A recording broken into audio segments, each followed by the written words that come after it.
Direktur Perguruan Tinggi Raharja sampaikan, untuk UR pergi acara final CPPBT pada saat tanggal 12 Februari 2019 di dalam surat itu dengan catatan memberikan presentasi kepada kita semua. Kepada Sivitas Pribadi Raharja, dan saya setelah acara CPPBT ini langsung minta waktu dan juga disetujui untuk tanggal 25 Februari 2019 ini memberikan paparan singkat perihal perjalanan CPPBT ini. Terdiri dari 11 slides dan sekitar 15 menit untuk menyampaikan gambaran-gambaran tentang perjalanan ini. Sebagai awalan, kita posisinya harus bisa ngerti tentang standar nasional penelitian pengabdian kepada masyarakat yang terdiri dari 8 standar. Ini sebagai patokan seluruh Indonesia bagaimana tata cara menjalankan pendidikan tinggi. Dari standar yang ada, secara langsung menjadi penilaian, dan penilaian ini menentukan klasterisasi dari seluruh perguruan tinggi yang ada di Indonesia ini, sebanyak 4.600 perguruan tinggi.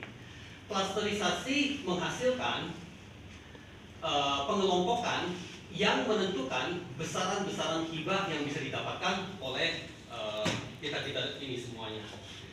Pada akhirnya sudah kita pahami bahwa klasterisasi itu sangat penting, dan sampai sejauh ini kita belum memperhatikan hal itu, sehingga pada saat kita lagi mau menjalankan hibah-hibah ada hambatan. Ada hambatan berarti hibah ini kita belum boleh, hibah itu kita belum boleh. Banyak hal tersebut terjadi, kita harus benar-benar nih, dan itu penugasan yang secara langsung dari Padir menyatakan RSE patokannya adalah ini harus beres, ini harus selesai.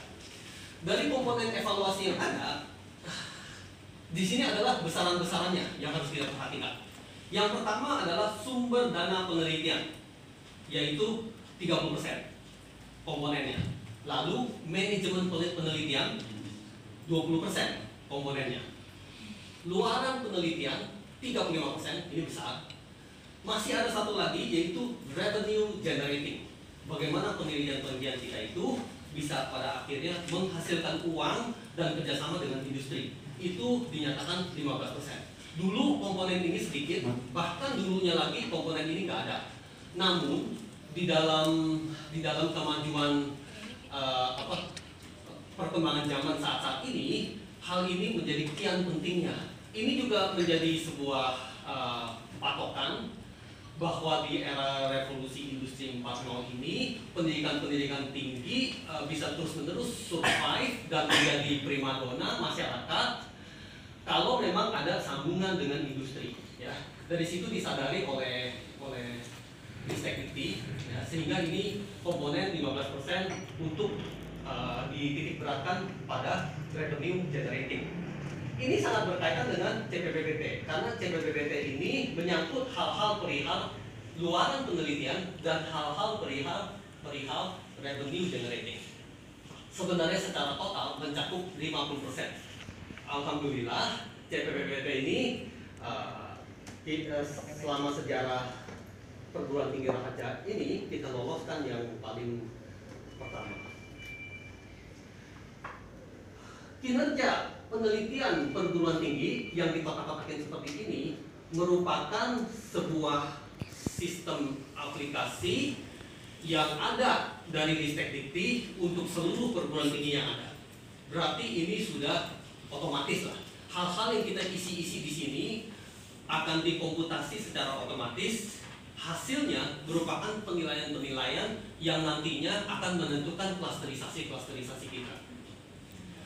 Kalau minggu depan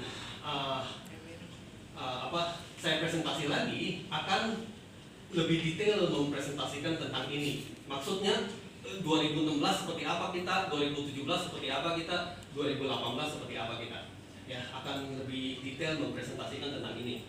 Tadi telah membicarakan mengenai 8 standar dari standar nasional pendidikan tinggi, itu semua dipaparkan dan diuraikan masuk ke dalam kotak-kotak ini semuanya.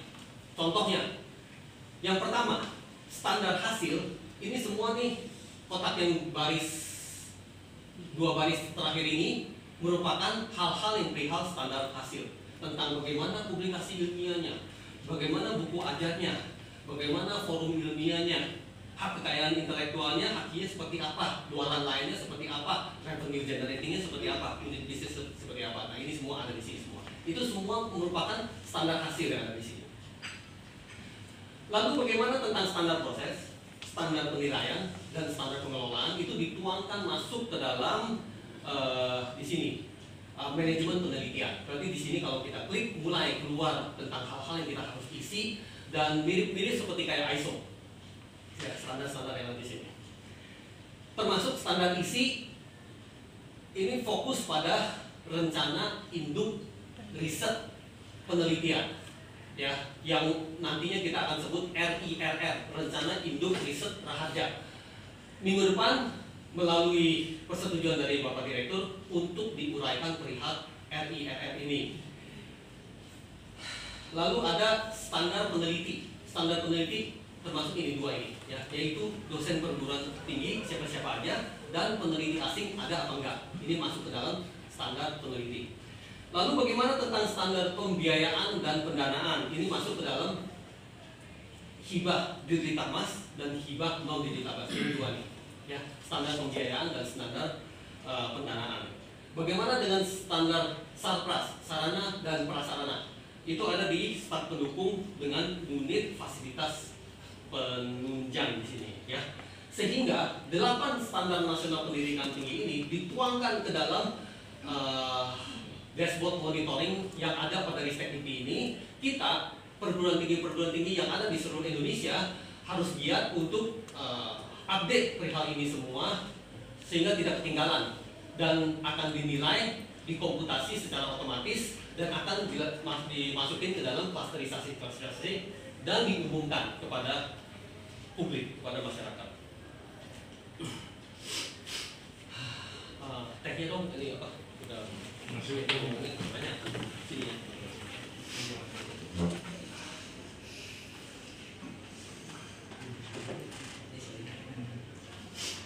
Lanjut.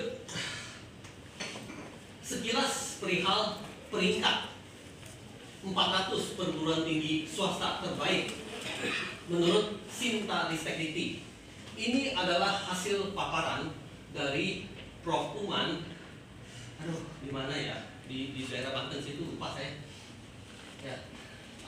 Melalui slide-nya dikutip di sini, ya, menyatakan bahwa STMIK Raharja menduduki peringkat 22 di L2 Dikti wilayah 4. Ya, suatu peringkat yang prestigius menurut saya, ya, di mana ada 400 perguruan tinggi yang ada di L2 Dikti wilayah 4. Kita itu sampai dudukin ke peringkat 22 di L2 Dikti wilayah 4. Lalu bagaimana posisi kita di secara nasional?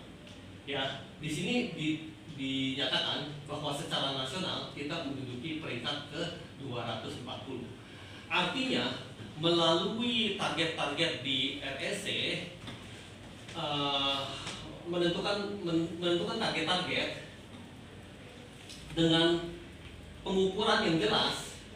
Pada akhirnya kita ingin katakan bahwa di akhir tahun ini STMIK Raharja ingin naik peringkat menjadi berapa di L2 Dikti wilayah 4 dan juga ingin naik peringkat menjadi berapa di seluruh perguruan tinggi di Indonesia. Sebenarnya di benak saya ingin katakan bahwa STMIK Raharja nanti pengen naik hingga lebih dari 20 besar di L2 Dikti wilayah 4. Dan bagaimana di Indonesia ini mau bercita-cita untuk naik di 200 besar. 200 besar berarti di bawah 200. Mungkin peringkat ke 199 atau peringkat ke 175. Itu yang saya ingin secara termotivasi menyatakan kepada Sivitas Pribadi Raharja itu sebagai program dari RSC yang sama-sama kita ingin capai.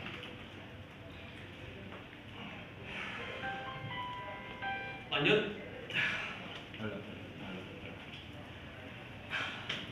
Program CPPBT ini tidak berdiri secara sendiri-sendiri, tapi sudah masuk ke dalam Grand Strat RSE periode tahun 2017-2018 yang dipaparkan melalui Raker ke-15 pada saat tanggal berapa itu? Tanggal berapa ya? Pokoknya tahun lalu sekitar Desember tanggal 1, tanggal 2 ya.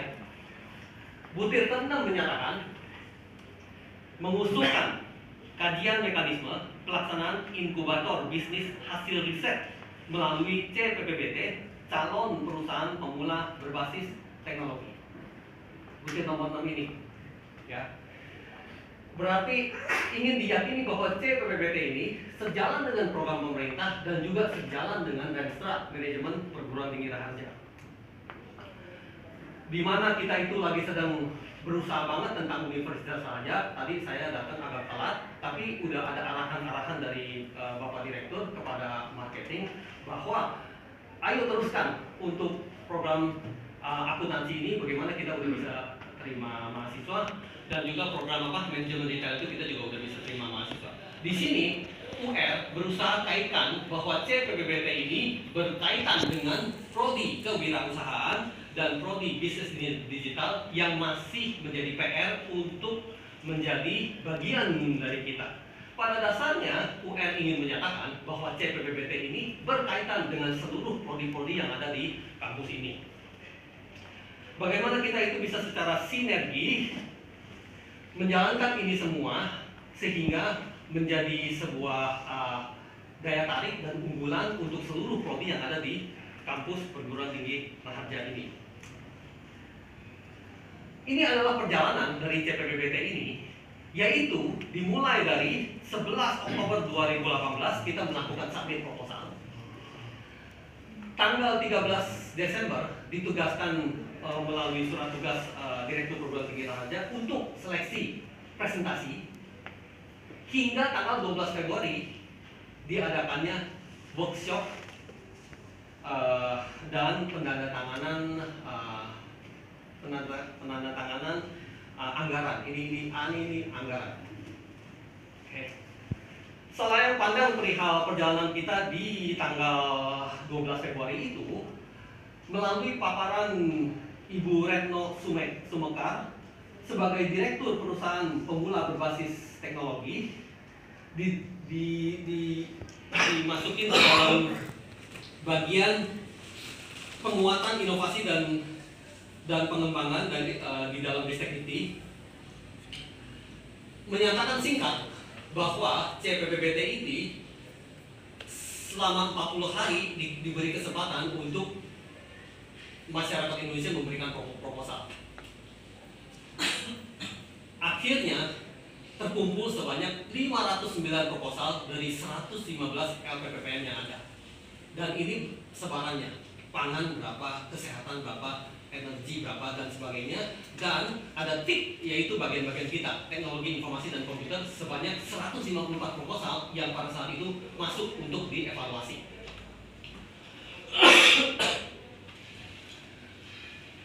Ini urutan provinsi. Ya. Nah, di sini dari 509 proposal yang ada, pada akhirnya diterima untuk tahap presentasi, berarti tahap kedua itu sebanyak 278, kurang lebih separuh darinya.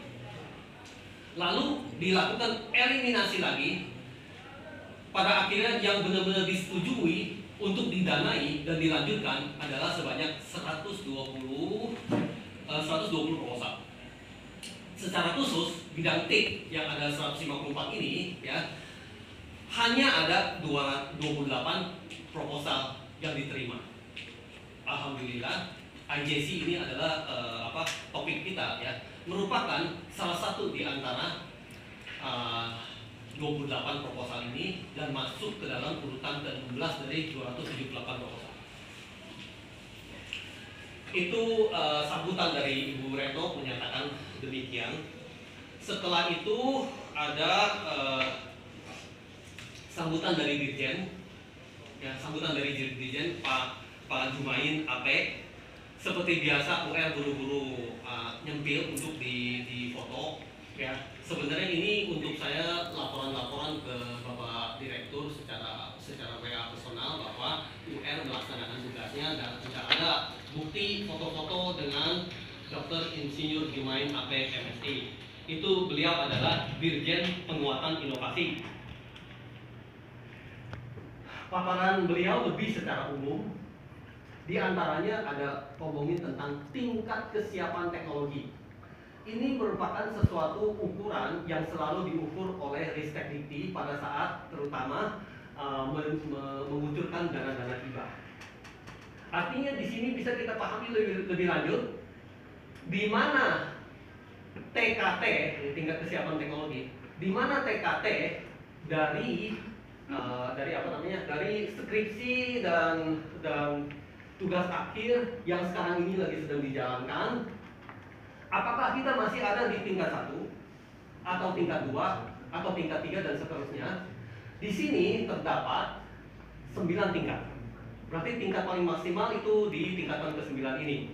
Nah, ini yang dikotakin ini dinyatakan bahwa untuk bisa masuk CPPPT itu udah harus ada di tingkatan ini. Ya, pematangan di tingkatan ini. Ya, dikasih dana untuk pematangan di tingkatan ini, tingkatan 5, tingkatan 6 dan tingkatan 7. Secara ilmiah kita harus benar-benar memahami TKT ini sehingga syarat UR mahasiswa-mahasiswa yang melakukan penelitiannya di sini mengukur tingkatan-tingkatan di sini dan melalui paparan sidang, skripsi dan tugas akhir yang ada itu menentukan peringkat dari TKT ini.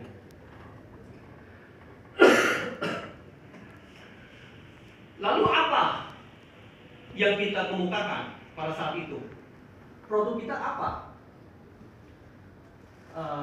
Di dalam CPPPT itu, produk kita adalah iLearning Journal Center. Maksudnya ini adalah sebuah tempat untuk bisa melayani perguruan tinggi lain atau asosiasi lain yang memiliki kesulitan untuk pengelolaan jurnal. Dari Raharja sendiri sudah memiliki pengalaman banyak bahwa pengelolaan jurnal sungguh tidak mudah, apalagi sampai jurnal itu pada akhirnya mau terakreditasi SINTAK maupun terakreditasi Scopus. Pengalaman saya ngobrol-ngobrol dengan Bapak Rektor Unbaya, yaitu Bapak Insinyur Sudaryono, yang saya kutip bahwa pengelolaan jurnal ini sungguh tidak mudah. Bagaimana mesti bisa mengerti IT maupun manajemen jurnal yang tinggi, begitu. Apalagi melalui penugasan dari Ketua Umum Aptisi Budi Jatmiko, juga Ketua Umum Wilayah 4 Pak Abbas, agar bagaimana Aptisi itu sesuai dengan program kerja juga bisa ada sebuah jurnal, sebuah tempat jurnal yang mewadahi anggota-anggotanya untuk menulis jurnal. Artinya mungkin kalau kita ada tulisan jurnal nggak sampai harus minta-minta masuk ke tempat orang lain, tapi di tempat sendiri pun bisa ada. Nah, untuk itu berbagai kesulitan ada. Salah satunya adalah pendanaan, salah duanya adalah sumber daya manusianya dan sebagainya. Alhamdulillah UR berusaha jalanin melalui penelitian skripsi dan juga penelitian tesis yang ada di perguruan tinggi Raharja, sehingga SDM-nya kurang dan lebih tercover, ya. Lalu mengenai pendananya bagaimana? Lagi berusaha untuk mendapatkan pendanaan dari Ristekdikti yang alhamdulillah disetujui, ya. Di sini dibilang di sini ya, total biaya IJC yang diusulkan pada saat itu sebesar 227 juta bla bla bla. Lalu pada saat lagi RAB itu melalui asesor dicoret-coret hingga 170 juta. Ya, kaget juga pada saat itu sampai saya tunggu waktu itu 170 dulu ya, sebelum naik ke sini nih. Masih ada proses. 170 sekian dulu. Saya pikir udah amat juga riwayatnya, maksudnya udah nggak bisa apa-apa. Saya sampai ngeluh sambil nangis kepada Bapak Direktur, WA-WA juga, aduh cuma diterima 170, bagaimana nih, gawat nih gitu ya. Namun kita berusaha bagaimana caranya, presentasi lagi, meyakinkan lagi, pada akhirnya alhamdulillah disetujui sebesar 217 juta bla bla bla. Ya. Alhamdulillah. Ya. Lalu IJC ini ditanya model bisnisnya apa? Kita bilang free-freean. Loh, kok bisa free-freean? Free-freean itu seperti apa? Kayak seperti kita Gmail juga free-freean. Kayak seperti kita Facebook juga free-freean kok gitu ya. Jadi pada akhirnya kita IJC ini melalui melalui skripsi mahasiswa masuk ke dalam sekolah-sekolah yang ada di wilayah London ini, menawarkan jasa IJC ini secara free. Kenapa free? Yaitu ini adalah program mahasiswa untuk menyelesaikan skripsinya.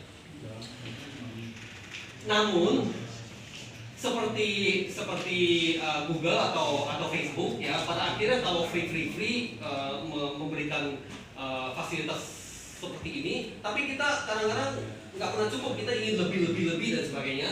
Aku juga mau ininya, aku juga mau itunya. Pada akhirnya hal-hal yang merupakan layanan lebih dari itu adalah sesuatu yang kita ingin meminta biaya tambahan, maksudnya sih seperti itu.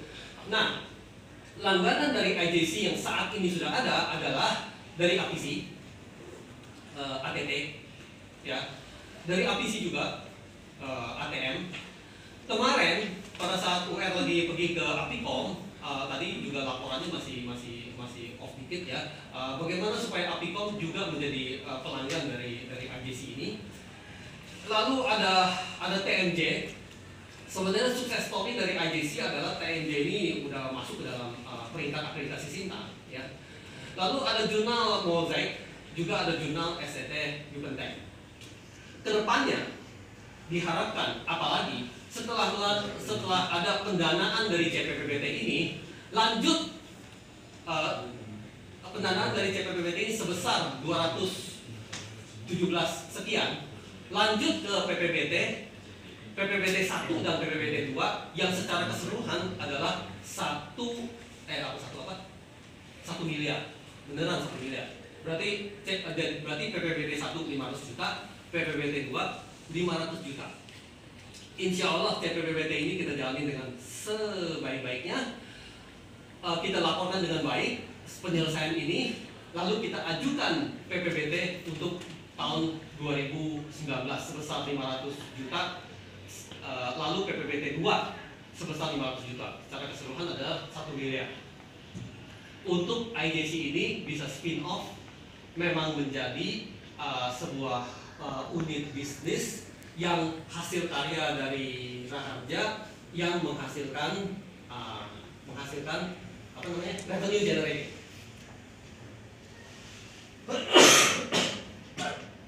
Ini adalah bukti dari tanda tangan dari asesor ya yang menyetujui proses seperti ini.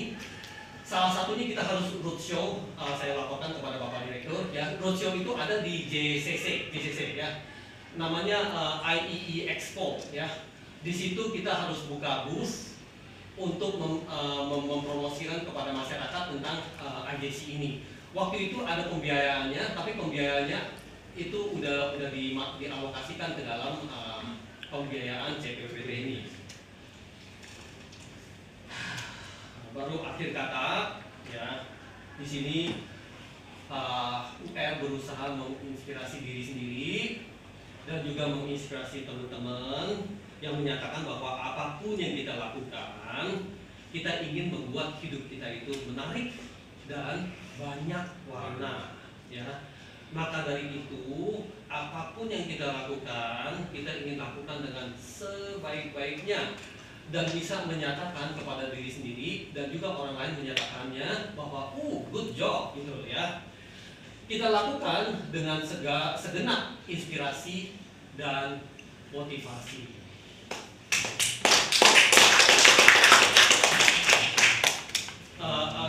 Satu lagi Pak Dir ya, saya perkenalkan mahasiswa yang menjalankan ini semua adalah seorang mahasiswa yang namanya Ninda. Ninda mana? Pak Berdiri, Ninda. Si Ninda itu dialah yang menyusun proposal. Saya cuma sekedar pembimbingnya. Ninda sedang lagi menjalankan S2 tesis dan saat ini lagi mau menjalankan proposal tesis yang akan diselenggarakan kayaknya minggu ini ya, minggu depan ya, hari apa? Tanggal 5 ya. Mohon dukungannya kepada Pak Jono khususnya yang nanti sebagai kaprodinya untuk menyidang Ninda ya, supaya dia juga bisa menyelesaikan proposal sidang dengan baik dan juga sidang tesisnya nantinya juga dengan baik. Mudah-mudahan insya Allah ini juga bisa menjadi contoh sehingga kita punya hasil tesis dan juga hasil skripsi merupakan sesuatu yang nyambung dengan Ristek Dikti untuk hibah dan juga untuk Bank PT, akreditasi dan sebagainya, sehingga itu semuanya masuk dalam sebuah sambungan yang menyatu ya, bukannya sendiri berarti akreditasi ini saya tuh sibuk banget, mesti ngurusin mahasiswa yang saya juga sibuk banget, tapi itu semua sebenarnya satu pekerjaan yang ada ya. Makasih banyak. Wabillahi taufiq wal hidayah. Wassalamualaikum warahmatullahi wabarakatuh.